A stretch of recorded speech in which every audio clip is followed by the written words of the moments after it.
Hey, what's up, everyone? Maury Croson here with the Performance Lab of California. I'm going to do another breakdown here today. It's going to be a preview for the national championship game between Georgia and Alabama. We got both the quarterbacks from the matchup here doing a breakdown. So we'll start off with Jake Fromm, only a freshman here. Really probably the better overall passer of the two. And I'd probably say that that Jalen Hurts is the guy that is the better overall quarterback. Just adds a lot more brings a lot more to the table in terms of running the ball. But we'll get right into the breakdown here. So we'll start with Jake Fromm. Just a freshman, so he still has some mechanics and some techniques, things that he can work on. We can see here he does just like a lot of these guys that are playing at the high level. He does a good job of driving off that front leg. As he gets onto that front leg, he kind of stops his momentum in the hips there for a second by pushing up in that knee a little bit too early rather than continuing his hip rotation outwards. But he's able to kind of make up for that by getting a little bit more rotation in his T-spine as he lets it go and delivers the throw. But you can see that by having to go and stop that hip rotation, he ends up, when he throws, leaning over to the left a little bit more, kind of forward to the left, which is always, it's not really a bad thing per se, but it can affect overall accuracy. So just wanted to just give some feedback like always.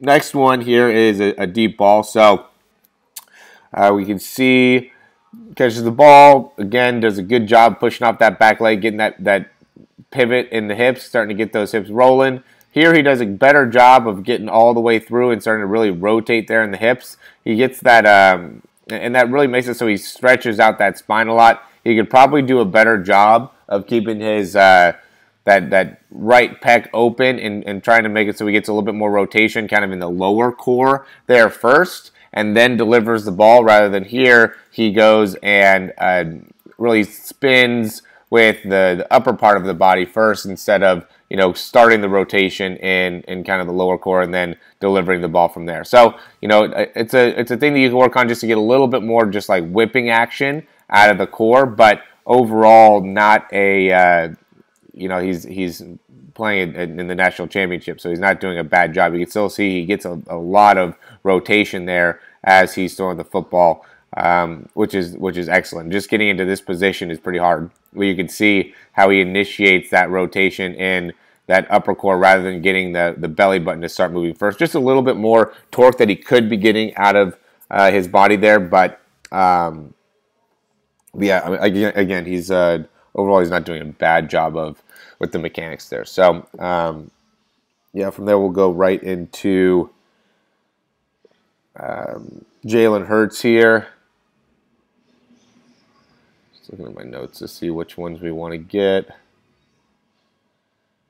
We want to get 243. So I like to get this one just because it's a nice little back view. See Jalen Hurts, he gets set. He does a good job of really. He's a big time on getting those hips through, and he's really good with that front leg. He's very, very stable. Notice how when he's coming through, he's really pushing down hard into the ground there, and he actually, he almost doesn't even get all the way onto that front leg just because of how hard he's pushing down into the ground there. So he could probably even get a little bit more force if he was able to get more rotation in the spine. So this is kind of opposite of what Jake Fromm got, where he's got like almost too much rotation in the mid-back spine area. Jalen Hurts could get more, and that would make it so he can get all the way onto that front leg. But he's still using his legs so much during that throw. It's not like he needs to get a lot more torque out of the lower body in order for him to be effective. He's just going to have to he could just get a little bit better if he was able to transfer all of his weight onto that leg. And really it would happen more so with the arm and getting that torso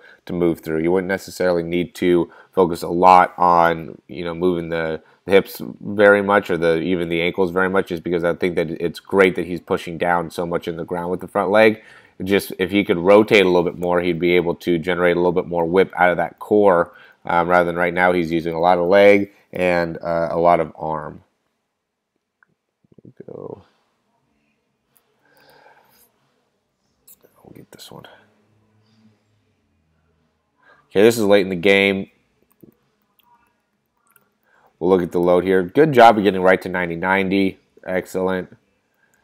And you can see, I mean, you can see how he sinks down and into the throw. He has more of like a, you know, there's some guys that will go in, when they're pushing off, they'll almost raise up a little bit as they're throwing, and there's the other guys that will kind of sink down into the throw. Sinking down into the throw is almost more of like a pitcher type of a thing to do.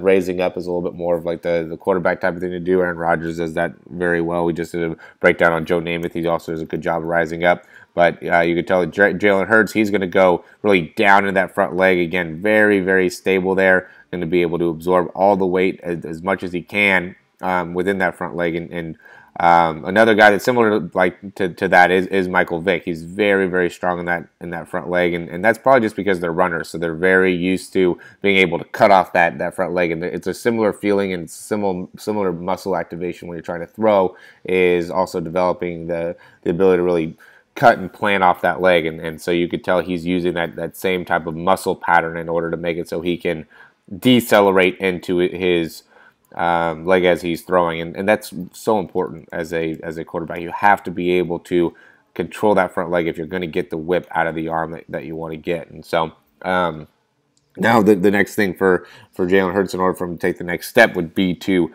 really optimize that rotation in the spine and make it so he can get to the next level in terms of the ability to use that upper torso to generate a little bit more whip in the arm. I think his arms, you know, itself, or shoulder joint itself, it's really strong. Just you know, some of those muscles like the obliques and the, you know, mid-back, T-spine, the muscles that act on there, maybe even go serratus and lat, those can all be stronger in order for him to, you know, take the next step. So as always, guys, thanks for watching these videos. You know, we have that whole online throw program where we're going to go and break down videos just like what you see here, go through it, explain to you what are things that you're doing well, what are things that you're not doing as well, and then give you specific exercises that are personalized to you based off what we find. I think it's going to be an awesome program. I mean, we've already started.